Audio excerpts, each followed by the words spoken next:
The stars looked peaceful through the observation window, but Jiwon Park knew better. She stood on the bridge of the warship Incheon, watching the data streams flow across her command screen. 3 colonies had stopped responding. 3 human worlds had gone silent in less than a week. Her communications officer looked up from his station.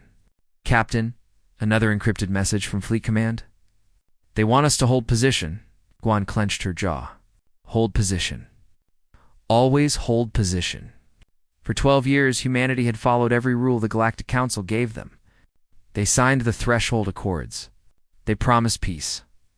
They trusted that the other species would do the same. The Vrock's Dominion had other plans. "Captain." Yoonji Kim stepped onto the bridge, carrying a data tablet. The intelligence officer's face was grim.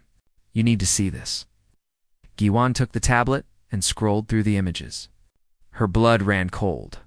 The photos showed human colonists in chains working in massive mining operations under Vrock's guards. Men, women, and children. Families torn apart. People she had sworn to protect. "Where did you get these?" Guan asked quietly. Smuggler who escaped from New Busan. He managed to hide in a cargo ship. Yoonji pulled up more files. "The Vrocks aren't just taking our territory, Captain. They're taking our people, using them as slaves." Gi Wan thought of her brother. He had moved to New Busan with his wife and 2 daughters 5 years ago. They wanted a fresh start on a new world. She hadn't heard from them in 8 days. "Send this to Ambassador Choi immediately," Juwon ordered. "The council needs to see what's happening." 3,000 light-years away, Minho Choi stood before the Galactic Council. The chamber was enormous, designed to hold representatives from 47 species. The oldest civilizations sat in the highest seats. Looking down at the younger races below, Minho had believed in this place once. He thought the council represented justice and order in the galaxy. Now, as he presented the evidence of Vrock's crimes, he watched their faces and saw only indifference. "The Threshold Accords are clear," Minho said, his voice echoing in the vast chamber. "No species may use military force to seize territory from another signatory. The Vrock's Dominion has violated this treaty 17 times in the past year. They have taken human colonies. They have imprisoned our citizens. They have broken every promise they made." The Vrock's representative, a massive reptilian creature named Thaxron, rose from his seat. His scales gleamed under the chamber lights. "The human speaks of violations, but these worlds were always within Vrock's territory. Our ancestors claimed them long before humans even reached the stars. We are simply reclaiming what is ours." "Those colonies were established legally," Minho countered. "The council approved every settlement." "Did we?" The voice came from the highest tier. Aquilian Elder, one of the council's most powerful members, looked down at Minho with ancient eyes. "Perhaps we were too generous in our youth. The galaxy has an order, young human. Your species has been among the stars for barely 30 years. The Vrocks have built empires for 3,000. Surely you understand that such matters are complex." Minho felt his hands shake. Complex, that was their word for it. Complex meant that human lives didn't matter as much as keeping the old powers happy. Complex meant that treaties were just words on screens. "I am asking the council to enforce the very laws you created," Minho said. "If the accords mean nothing, then say so clearly." The Quellian Elder made a gesture that might have been a shrug. "The council will investigate these claims thoroughly. This may take some time, perhaps several years. In the meantime, both parties should refrain from escalation." The vote came swiftly. 41 species voted to table the matter for further review. Only 5 voted to take action. Humanity stood alone. Minho left the chamber feeling sick. He had spent his entire career believing that civilization meant something, that laws protected the weak from the strong, that justice existed beyond the barrel of a gun. He was wrong, back on Earth. Premier Hyunlee watched the council broadcast in his office. The leader of humanity's government was an old man who had seen too much. He had lived through the first contact with alien species. He had watched humanity beg for acceptance into the galactic community. He had signed the treaties that promised peace. He had also prepared for this day. "Get me Admiral Nam Hin," said to his aide, "and activate Protocol Winter." "Sir, are you certain?" the aide asked. "Once we begin, there's no going back." "They made their choice," Hyun replied. "Now, we'll make ours." Within hours, orders flowed through encrypted channels to every human military installation. Ships that had been hidden in the outer solar system began to move. Weapons that had been built in secret started their final tests. Soldiers who had trained for a war nobody wanted prepared to fight. G1 received her orders while the Ancient was still holding position at the border. She read them 3 times to make sure she understood. "All ships, battle stations," she announced.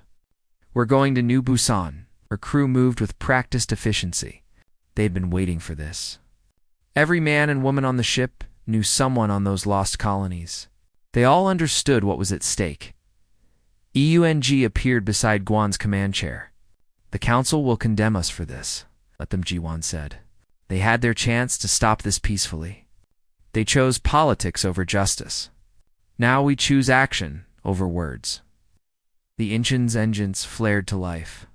Around it, 11 more human warships broke formation and set course for Vrak's territory.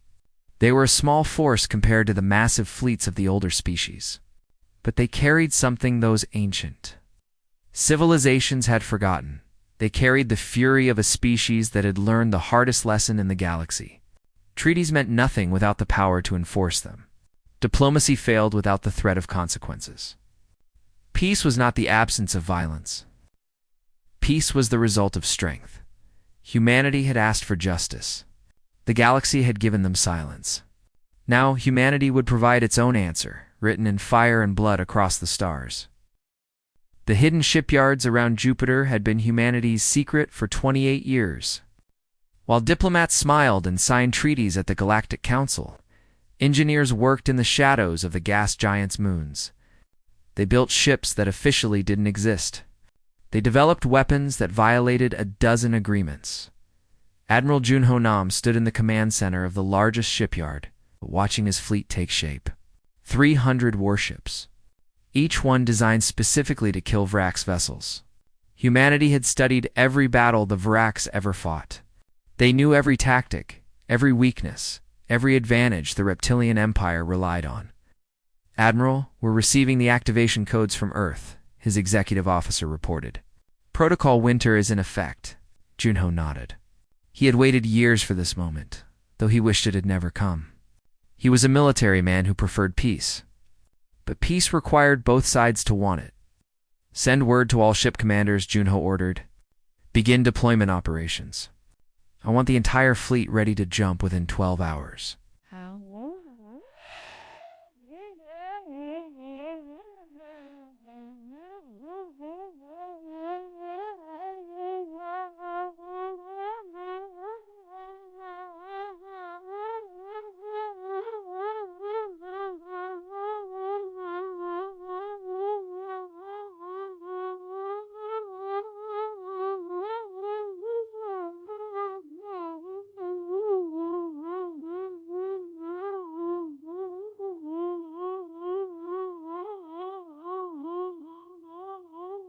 "We'll send to rewinding it. Pralad, Addisade, Kara, I get it by Wyke." "Sir, the Galactic Council will detect such a large mobilization. They'll demand we stand down." "Let them demand," Junho said. They had their chance to do the right thing. On Earth, Premier Hyen Lee addressed humanity through every screen and broadcast. His message was simple and direct. "My fellow humans, today the Galactic Council showed us their true nature. They watched as our people were enslaved. They listened to our evidence of treaty violations. And they chose to do nothing." Han paused, letting his words sink in across 100 worlds. "We asked for justice. We were given silence. So we will provide our own answer. Not because we want war, but because we refuse to be victims. The Vrak's Dominion will learn what every bully must eventually learn. There are consequences for their actions." The broadcast ended. Across human space, people watched in stunned silence. Then, slowly, support began to build. Families of the missing colonists rallied. Veterans volunteered to return to service. Even those who had advocated for peace understood that sometimes you had to fight in the engineering labs beneath Geneva. UNSCO made final adjustments to humanity's communication system. The technology used quantum entanglement in ways that shouldn't be possible. Messages could travel instantly across any distance, impossible to intercept or jam. "The network is live," Una reported to her team. "Every human ship can now coordinate in perfect real time." Her assistant looked worried. "The other species will want this technology. It gives us an enormous advantage." "Good," Una said. "Let them want it. Maybe next time they'll think twice before ignoring us." The Vrax Dominion received humanity's ultimatum at their capital world. The message was delivered by Doyan Han, a young diplomat who looked terrified but spoke with iron in his voice. "The United Earth government demands the immediate release of all human prisoners." Doyon read from his prepared statement. "All occupied colonies must be returned. The VRX Dominion must pay reparations for damages and submit to independent monitoring. You have 72 hours to comply." The Vrax High Command Chamber erupted in laughter.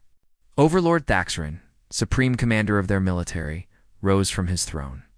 His massive form towered over the small human. "Can you dare threaten us?" Thaxron's voice was like grinding rocks. "Your entire species is barely a footnote in galactic history. We have crushed civilizations older and stronger than yours. Your pathetic little fleet is nothing compared to our power." Doyan didn't flinch. 72 hours, Overlord. Choose wisely." "I choose to make an example of humanity," Thaxron growled. "Send the Third Fleet to their border. Show them what happens to species that forget their place." After Doyan was escorted out, the Overlord called his military advisors. "How many ships do the humans have?" "Intelligence estimates 200 vessels at most," an advisor reported. "Mostly patrol craft and light frigates. Nothing that can stand against our battle cruisers." "Send 47 ships," Thaxron ordered. "That should be more than enough to teach them humility." What the Vrax didn't know was that human intelligence had infiltrated their communication networks months ago. Every order, every plan, every ship movement was immediately transmitted back to human command. Yunji. Kim reviewed the intercepted data with satisfaction. "They're sending a patrol fleet. 47 ships to the Helo system." "Where Captain Park is heading with her task force," Junho noted. He pulled up tactical displays. 12 ships against 47. "On paper, we should lose. Good thing we don't fight on paper," Yunji said. Jiwan received the intelligence report as the Inchen approached the Helo system. 47 Vrax warships were already in orbit around New Busan, her brother's colony. The enemy had massive firepower advantages. Their ships were larger, their shields stronger, their weapons proven in centuries of warfare. But the Vrax fought the old way. They relied on long-range energy weapons, slow-moving battle formations, and overwhelming force. They had won so many victories that they had forgotten how to adapt. Humanity had nothing to forget. They were writing their own rules. "All ships execute assault pattern Delta," Jiwan ordered. "Launch drone swarms on my mark." Her tactical officer looked nervous. "Captain, we've never tested Delta in actual combat." "The Vrax have never faced humans in actual combat either," Jiwan replied. "We're both about to learn something new." The human task force emerged from their jump at the edge of the Hela system. Immediately, klaxons blared on the Vrax ships. The enemy commander, overconfident from 1,000 easy victories, ordered his fleet to advance in their standard battle formation. "They're taking the bait," Jiwan's tactical officer reported. "Fire," Jiwan commanded. From each human ship, hundreds of autonomous drones launched. They scattered in seemingly random patterns, too small and fast for the Vrax targeting systems. Then they converged, swarming around the larger enemy vessels like angry insects. The Vrax fired their main weapons, but the energy beams moved too slowly to track the drones. By the time they adjusted, the drones had attached themselves to the Vrax hulls and detonated. Armor plating cracked. Shield generators overloaded, while the Vrax fleet scrambled to respond to the drone attack. Jiwan's ships accelerated directly at them. The enemy commander couldn't believe what he was seeing. Ships weren't supposed to charge straight into battle. It violated every tactical doctrine. But humanity's ships were faster and more maneuverable than the Vraks expected. They closed to point-blank range before the enemy could bring their heavy weapons to bear. Kinetic kill vehicles, simple chunks of metal accelerated to incredible speeds, punched through weakened armor. Human railguns fired at ranges where energy shields were useless. The battle lasted 18 minutes. When it ended, 44 VAC's ships were destroyed or disabled. 3 managed to escape, limping away with catastrophic damage. The human task force had lost no ships, though several took moderate damage. Giwan barely had time to process their victory before focusing on the real mission. Land assault teams on New Busan. Find our people. The labor camps on New Busan were worse than the intelligence report suggested. Jiwan walked through the facility wearing a combat suit, her weapon ready, though the Vraks guards had already surrendered or fled. Around her, human prisoners stared with hollow eyes, barely believing they were being rescued. Medical teams to all sectors, Jiwan ordered into her come. Get these people food and water immediately. She found her brother in the 3rd camp. He was alive, but he had lost weight and his hands were scarred from forced labor. When he saw her, he collapsed into her arms and wept. The girls, he whispered. They took my daughters. Said they were being sent to a breeding facility. Giwan felt something cold settle in her chest. We'll find them, she promised. We'll find everyone. Yoonji's intelligence team was already extracting data from the camp's computer systems. What they discovered made her blood run cold. The Vraks hadn't just taken 3 colonies.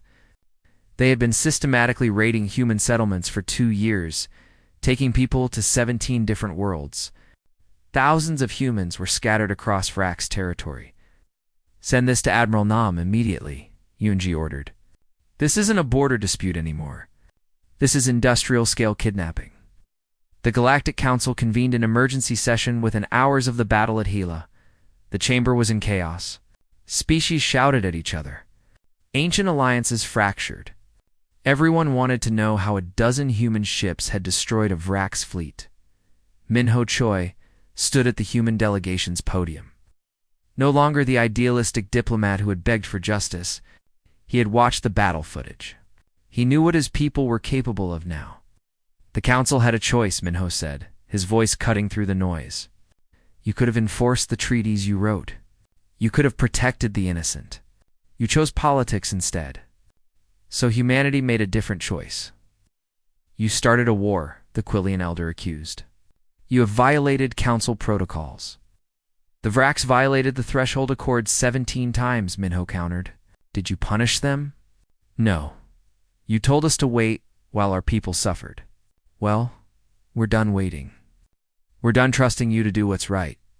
The VRX delegation demanded sanctions against humanity.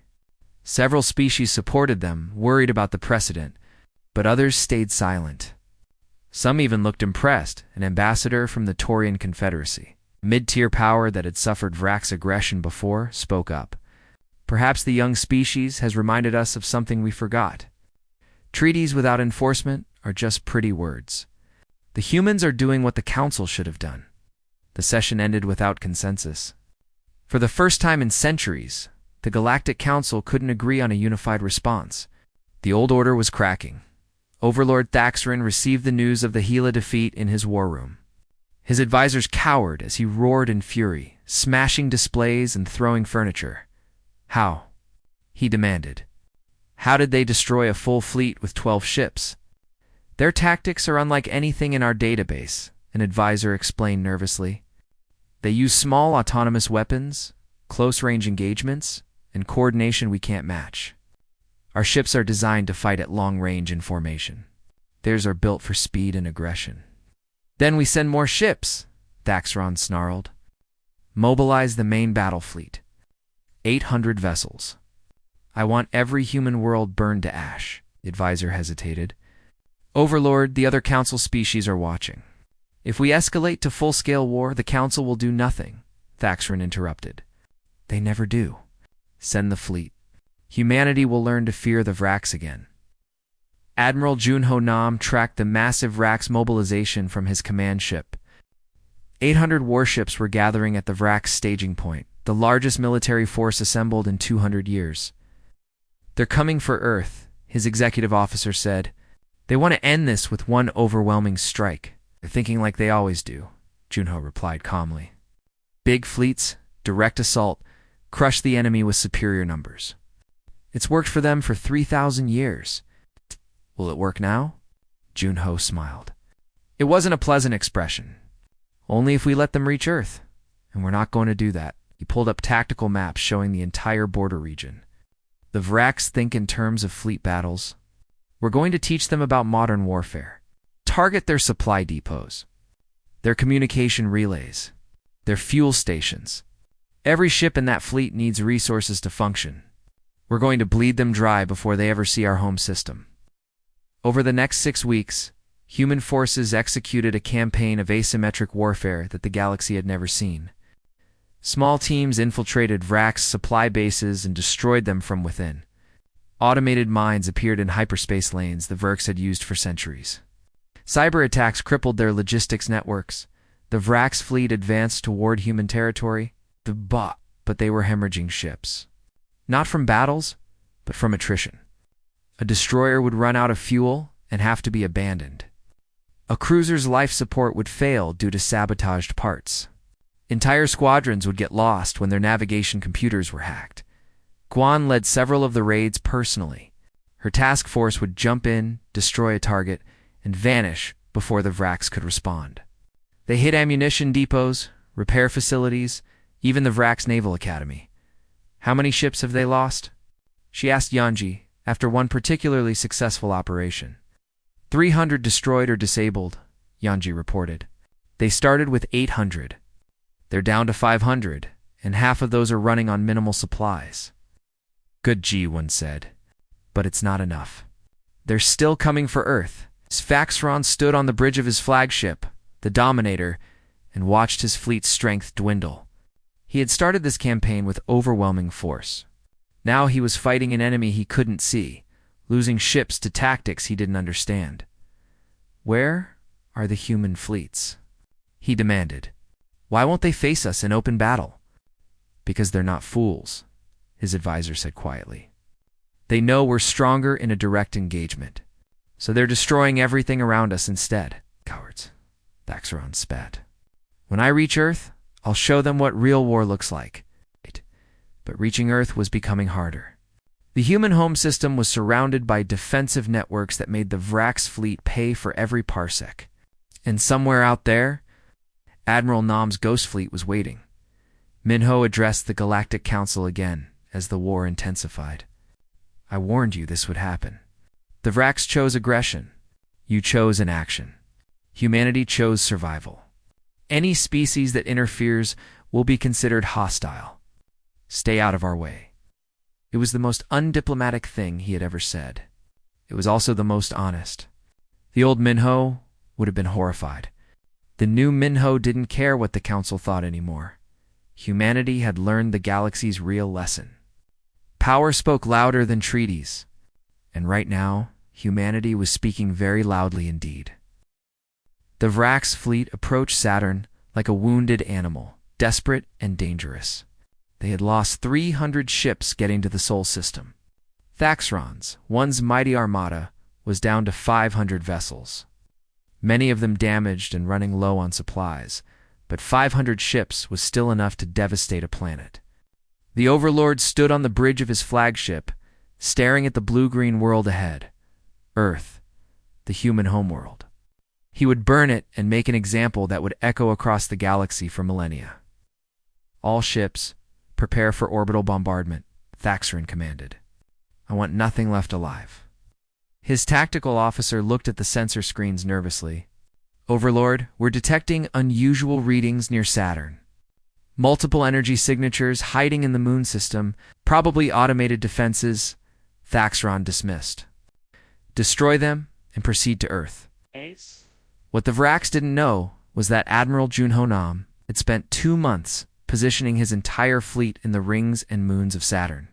300 human warships sat in perfect silence, their stealth systems engaged, waiting for the enemy to enter the trap. "They're inside the kill zone," Junho's tactical officer reported. All ships are in position. Junho watched the Vrax fleet spread out, preparing for their attack run on Earth. They had no idea they were surrounded. The humans had studied every battle the Vrax had ever fought. They knew the enemy always assumed their sensors' superiority. They knew the Vrex never expected ambush. "Activate the Soul Defense Network," Junho ordered. "Then show them what we've been building." Across the entire solar system, hidden platforms powered up. Weapons that had been disguised as asteroids revealed themselves. The minefields that the Vrax had dismissed as automated defenses were actually controlled by human operators with perfect coordination through Yuna's quantum network. Oh. "Ships," Junho said calmly. "Execute Order Hammer." Human fleet emerged from hiding as one. The Vrax fleet, which had been preparing to attack a planet, suddenly found themselves in a battle they hadn't expected. 300 human ships struck from multiple directions simultaneously, using the moons and rings as cover. The battle was chaos. Vrax ships tried to reform their defensive formations, but human vessels were already among them, firing at point-blank range. Drones swarmed like locusts. Kinetic weapons punched through shields. The coordination that Yuna's network provided meant every human ship knew exactly where every other ship was, allowing maneuvers that should have been impossible. Giwan commanded a strike group that targeted the Vrax command vessels. Her task force had one job: cripple the Dominator and capture Thaxron alive. "The flagship is heavily defended," her tactical officer warned. 15 escort vessels, layered shields, and enough firepower to destroy a small moon. "Then we use Plan Theta," Juan said. "Get me close enough for a boarding action." Her ships accelerated directly at the Dominator, taking devastating fire. 2 human destroyers were destroyed. Another suffered catastrophic damage and had to withdraw. But they got Juwan's ship through the defensive perimeter. The engine fired maglock boarding pods directly at the Vrax flagship's hull. The pods punched through armor and deposited assault teams inside the enemy ship. G1 led the boarding team personally. She had lost her brother's daughters to these monsters. She had seen the labor camps. She had watched good people suffer because the Variks believed might made right. Now she would show them they were wrong. The fighting inside the Dominator was brutal. Vrax soldiers were larger and stronger than humans, but they fought as individuals. Human Marines fought as units, covering each other. Using tactics developed over centuries of warfare on Earth, they carved through the ship toward the bridge. G1's combat suit was scarred and damaged by the time they breached the command center. Thaxron stood waiting, holding a massive plasma weapon. "You think you've won, human?" The Overlord roared. "You think this changes anything? The Vrax have ruled for 3,000 years. We will rebuild and crush you eventually." "Maybe," G1 said, raising her weapon, "but not today, and not tomorrow. Surrender, Overlord. This is over." Thaxron fired instead. Guan dodged, and her Marines returned fire. The Overlord's armor absorbed the first shots, but sustained fire brought him down.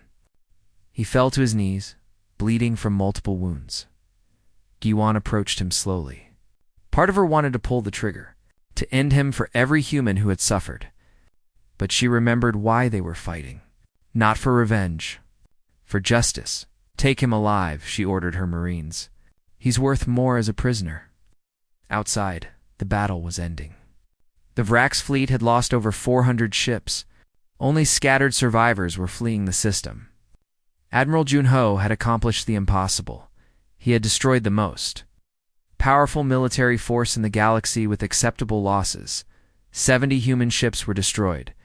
2,000 crew members dead. It was a high price, but compared to what the Vrax had lost, it was a victory beyond anything the galaxy expected. Premier.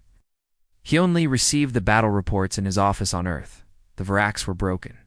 Their military was shattered. Their overlord was captured. Everything humanity had worked for was within reach. "Send a message to the Galactic Council," Han ordered. "Tell them we're ready to discuss terms. But not just any terms. Humanity's terms." The Vrax home government sued for peace within hours of the battle's end. Their military was gone. Their leader was a prisoner. They had nothing left to negotiate with. Minho prepared for the most important diplomatic mission of his life. He would return to the Galactic Council, not to beg for justice, but to demand it. And this time, they would listen. Yunji compiled the evidence of Rak's war crimes. Every labor camp, every kidnapped human, every treaty violation. She created a document that was impossible to deny or dismiss. The galaxy would know exactly what had happened and why humanity had responded with such force. Yuna's engineers were already working on new projects. Humanity had proven they could win a war. Now they needed to prove they could keep the peace. New defensive technologies, better sensors, faster ships. Never again would humanity be unprepared. As the human fleet regrouped around Earth, Guan looked out at the stars and thought about what came next. The fighting was over, but the real work was just beginning. They had won the right to be heard. Now they needed to make sure the galaxy remembered this lesson. Treaties only mattered when backed by power. Humanity had power now. The question was whether they would use it wisely in the brig of the Inchin. Thaxaran sat in a cell, designed for human prisoners, too small for his massive frame. He had lost everything. His fleet, his position, his people's dominance, and it had been done by a species he had dismissed as insignificant. How? He asked when Jiwan came to check on him. How did you defeat us? You made the mistake every bully makes, Jiwan replied. You thought being peaceful meant being weak. You thought treaties protected you without consequences. You forgot that some people, when pushed far enough, push back.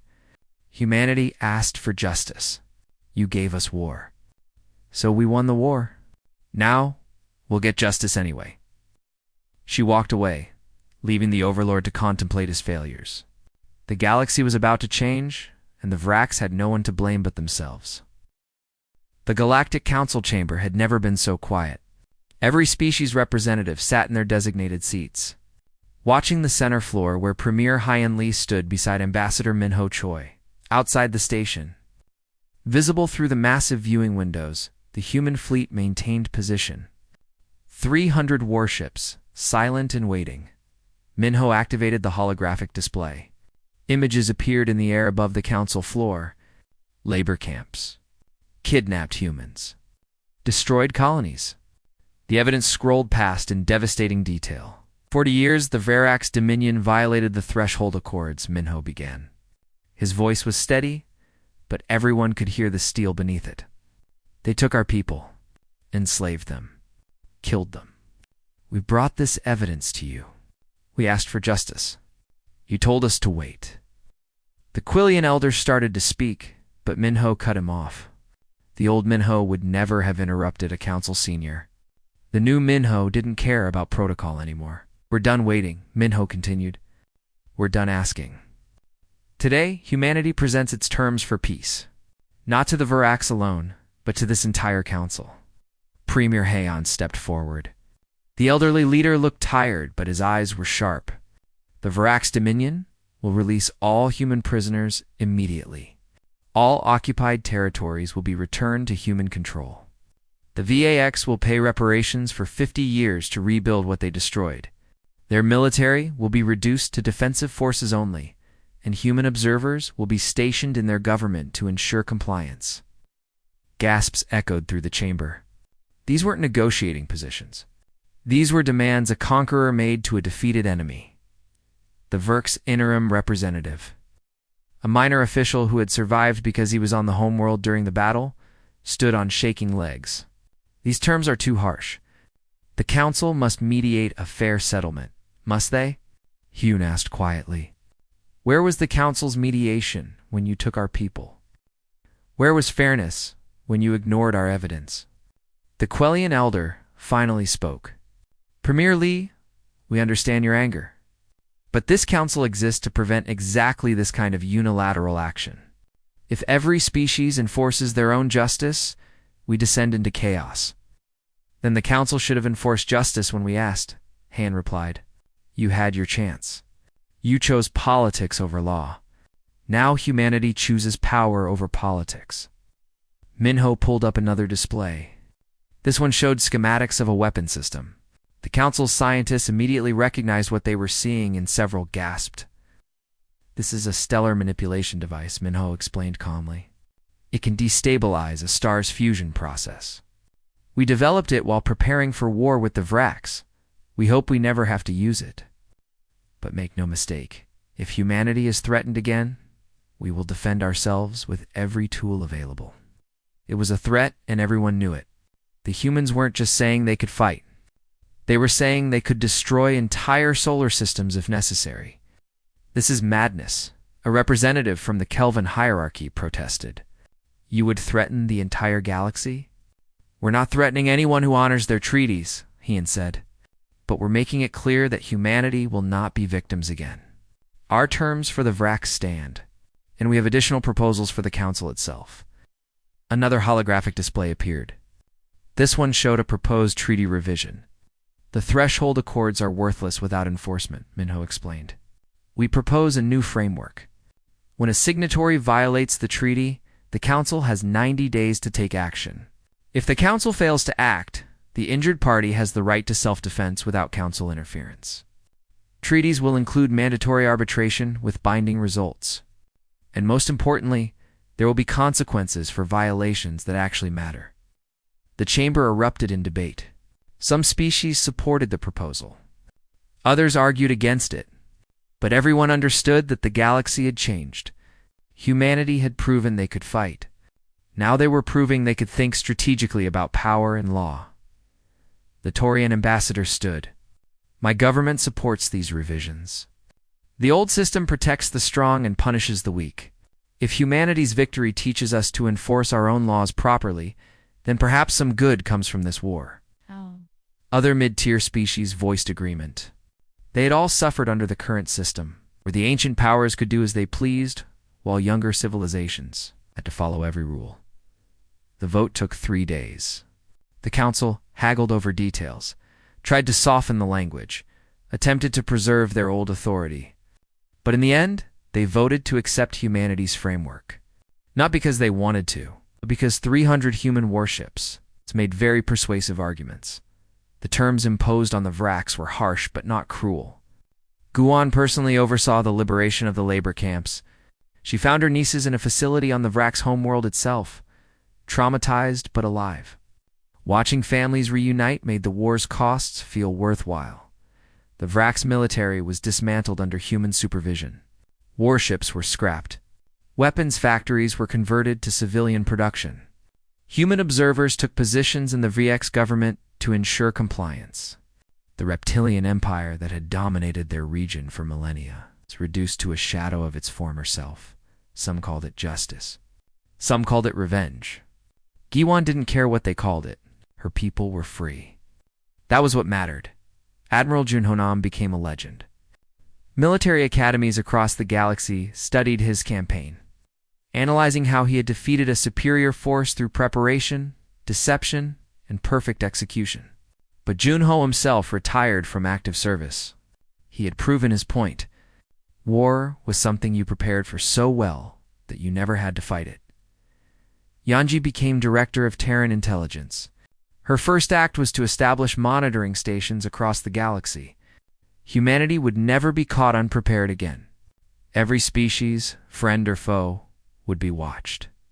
Information was power, and humanity would have both. Eunice Quantum Communication Network became the basis for human expansion. New colonies could coordinate perfectly with Earth. Trade flourished. Technology advanced. Humanity's economy grew stronger. Backed by a military that everyone now respected, Minho Choi became humanity's permanent representative to the reformed Galactic Council. He was no longer the idealistic diplomat who believed in the inherent goodness of civilized species. He was a realist who understood that laws only worked when backed by the credible threat of enforcement. Under his leadership, the Council actually began functioning properly. When the Kelvin hierarchy tried to seize territory from a smaller species, the Council responded immediately with sanctions and military intervention. The aggressor backed down. For the first time in centuries, the threshold accords meant something. Premier Hyen Lee served 2 more terms before retiring. He had guided humanity through its most dangerous crisis and emerged with their position in the galaxy secured. His final speech to the United Earth government was simple. "We learned the hardest lesson in the universe," Heian said. "Peace is not the absence of conflict. Peace is the result of strength used wisely. We fought a war we didn't want because we refused to be slaves. We won that war because we prepared for it, even while hoping it would never come. Now we maintain the peace, because everyone knows we can fight again if we must. This is the burden and responsibility of power. Use it wisely." 10 years after the war, Juan Park stood on the rebuilt colony of New Busan. The labor camps were gone, replaced by schools and homes. Her brother's family had returned, his daughters grown and studying to be engineers. The scars of war had healed, though they would never be forgotten. A young officer approached her. "Captain Park, they're dedicating the memorial today. They asked if you would say a few words." Giwan walked to the memorial site. It was a simple monument listing the names of everyone who had died during the Vrak's occupation and the liberation. 2,000 human fleet crew members, 300 colonists who hadn't survived the camps, names carved in stone so they would never be forgotten. "We fought this war for them," Guan told the crowd that had gathered. "For the people who couldn't fight for themselves, for the children taken from their parents, for the colonists who trusted that treaties would protect them. We learned that trust without power is just hope, and hope doesn't stop bullets or break chains." She looked up at the sky where human ships patrolled, keeping watch. "But we also learned that power without purpose is tyranny. We didn't fight to conquer. We fought for justice. Now we maintain that justice, not just for ourselves, but for everyone who can't defend themselves. That's what makes us different. That's what makes us human." In the Galactic Council chambers, a new treaty was being signed. The Treaty of Threshold, revised and enforced. Every species that signed knew the terms would be upheld. Not because the Council was wise or benevolent, but because humanity had proven they would enforce justice when others wouldn't. The Vraks. Delegates signed the treaty with shaking hands. His people had learned their lesson in fire and blood. The cost of breaking treaties was no longer abstract. It was measured in destroyed ships and occupied territories and 50 years of reparations. Admiral Junho Nam, now retired, gave a speech at the new Fleet Academy on Mars. Young officers from every human world listened as the legendary commander shared his wisdom. "Never start a fight," Junho told them. "But if someone else starts it, finish it decisively."